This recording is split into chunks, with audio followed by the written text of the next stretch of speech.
தேவனுடைய நாமம் மேம்படுவதாக. இன்றைய பாடல்.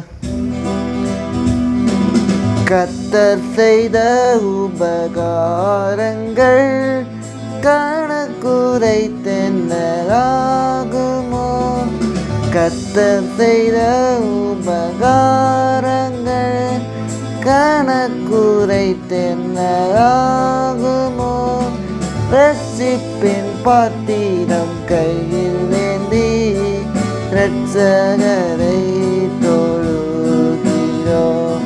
ரட்சிப்பின் பாத்திரம் கையில் ஏந்தி இரட்சகரை தொழுகிறோம்.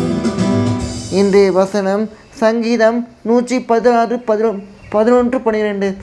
கர்த்தர் எனக்கு செய்த எல்லா உபகாரங்களுக்காக அவருக்கு நான் எண்ணத்தை செலுத்துவேன். இரட்சிப்பின் பாத்திரத்தை எடுத்துக்கொண்டு கர்த்தருடைய நாமத்தை தொழுது கொள்வேன். கர்த்தர் உங்களை ஆசீர்வதிப்பாராக. இயேசு உங்களை நேசிக்கிறார்.